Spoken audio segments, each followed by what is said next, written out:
మిరియాలను కరెన్సీగా వాడేవారు. అవునండి, ఈ విషయం తెలుసా మీకు? మధ్యయుగంలో మిరియాలను కట్నంగా పన్ను కట్టేందుకు, అద్దె చెల్లించడానికి కూడా వాడేవారట. అంటే అవి ఎంత కాస్ట్లీ అయి ఉంటాయి. ఈ కింగ్ ఆఫ్ స్పైసెస్ మిరియాల చరిత్ర ఏంటో ఇవాళ చూసేద్దాం. ఆసియా దేశాలు సొంతమైన ఈ మిరియాలు పశ్చిమ దేశాల ఆహారంలో ముఖ్య భాగం ఎలా అయిపోయాయి? మనమేమో పచ్చిమిర్చి వాడుతున్నాం, వాళ్ళేమో మిరియాలు వాడుతున్నారు. 1498లో వాస్కోడగామా మలబార్ తీరంలో అడుగుపెట్టారు. గ్రీక్ అండ్ రోమన్ టెక్స్ట్లో కూడా మిరియాల ప్రస్తావన కనిపిస్తుంది. కానీ వాస్కోడగామా కనుక్కున్న తర్వాతే ఈ మిరియాలు పాపులర్ అయ్యాయి. పోర్చుగీస్ దీంతో మన ఇండియా నుంచి మిరియాలు పట్టుకుని వెళ్ళి స్పైస్ ట్రేడ్పై మోనోపలి సాధించేశారు. ప్రాచీన రోమ్లో మిరియాల వాడకం సంపన్నుల ఇళ్లల్లోనే జరిగేది. 410 ఏడీలో హన్స్ పాలకులు రోమ్పై దండెత్తినప్పుడు 3000 పౌండ్ల మిరియాలు అడిగారట తిరిగిమ్మని. రోమన్ ఎంపైర్ పతనం అయ్యేసరికి వెస్ట్ ఏషియా, వెనీషియన్ వర్తకులు ఆధిపత్యం తీసుకున్నారు. దీనిని బట్టి మిరియాల డిమాండ్ అర్థం చేసుకోవచ్చు. ఆసియా దేశాల నుంచి యూరోప్కి ఎగుమతి అయిన మొదటి వస్తువు మిరియాలే అని అనుకోవచ్చు. రోమన్ షిప్పులు మలబార్ తీరానికి వచ్చి మిరియాలు పట్టుకుని వెళ్ళేవట.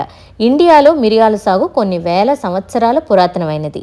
సంస్కృతంలో వీటిని పిప్పళ్ళి అని అంటారు. ఆయుర్వేదంలో మిరియాల వాడకం ఉంది. ఇండియా నుంచే చైనాకు వెళ్ళిందని చారిత్రక ఆధారాలున్నాయి. ఇవాళ ఇంట్లో మిరియాల పొంగల్ వండుతున్నాను. 1వ శతాబ్దానికి చెందిన రోమన్ ఎన్సైక్లోపీడిస్ట్ ప్లైనీ మిరియాల గురించి ఇలా రాశారు. ఏమనంటే, ఇండియా రోమన్ ఖజానా నుంచి ఏడాదికి 10 కోట్ల రూపాయలు ఖాళీ చేయించని సంవత్సరమే ఉండేది కాదట. మిరియాలంటే మనకెందుకు ఇష్టం? కొన్నింటిని మనం వాటిలో ఉండే స్వీట్నెస్ వల్ల ఇష్టపడతాం, కొన్నింటిని రూపం చూసి. కానీ మిరియానికి రెండూ లేవు కదా. కానీ మిరియం కావాలి రుచి కోసం. దీనికోసం మేము ఇండియా వెళ్తాం. దీనిని మొదట ఎవరు రుచి చూశారు? ఈ రుచిని ఎలా ఎడిక్ట్ చేశారు? మిరియాలు అల్లాన్ని మనం బంగారం వెండిలా చూస్తాం అని ప్లైనీ ది ఎల్డర్ న్యాచురల్ హిస్టరీలో రాశారు. మిరియాలతో పాటు ఇతర సుగంధ ద్రవ్యాల ఎగుమతికి లిస్బన్ పోర్ట్ కీలకమైన ట్రేడింగ్ కేంద్రంగా ఉండేది. 1595లో హాలండ్కి చెందిన హౌట్మన్ ఇండోనేషియా వెళ్లారు. హాలండ్ ఇండోనేషియాలో సుగంధ ద్రవ్యాల ఉత్పత్తి కేంద్రాలపై పట్టు సాధించింది. ఇప్పటికీ జావా, సుమత్రా ప్రాంతాల్లో మిరియాల పంట చాలా ముఖ్యమైన సాగు పంట. దీంతో పోర్చుగీస్ మోనోపలి ముగిసిపోయింది. 1650 నాటికి మలై ద్వీపానికి మిరియాల సాగు చేరడంతో డచ్ మోనోపలి తగ్గడం మొదలైంది. డచ్ పాలకులకు ఈ ప్రాంతంపై ఆధిపత్యం లేకపోవడంతో ఏమీ చేయలేకపోయారు.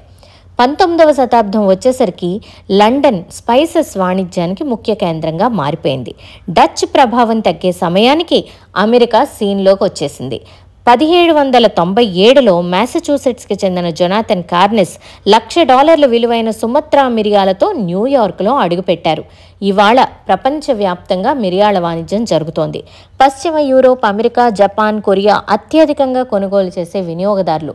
Vietnam, India, Indonesia, Brazil, Malaysia, China, Sri Lanka మిరియాలను అత్యధికంగా ఉత్పత్తి చేసే దేశాలు. ఇండియాలో మిరియాలు ఎక్కువగా కర్ణాటక, కేరళ, తమిళనాడులో పండిస్తారు. నల్ల మిరియాలు, తెల్ల మిరియాలు, తోక మిరియాలు, పచ్చ మిరియాలు ఇలా రకరకాలున్నాయి. అక్బర్ కొలువులో వండిన 50 వంటల్లో కూడా మిరియాలు వాడినట్లు కేటీ అచ్చయ్య అనే హిస్టోరియన్ చెప్పారు. ఇండియాకు పచ్చిమిర్చి అయితే 16వ శతాబ్దం చివరకు చేరింది. అప్పటి వరకు మన వంటల్లో మిరియాలే వాడేవారు. అందుకే మీరు దేవాలయాల ప్రసాదాల్లో చూస్తే నైవేద్యాల్లో మిరియాలే ఎక్కువగా వాడతారు. ఈజిప్ట్లో అయితే వంటల్లో వాడినట్లు ఆధారాలు లేవు, కానీ మమ్మిఫికేషన్ రిచువల్స్లో వాడేవారట. ఇలా మిరియాలు భారతీయ చరిత్రనే మార్చేశాయని చెప్పుకోవచ్చేమో. To know more, follow Spices with Stories.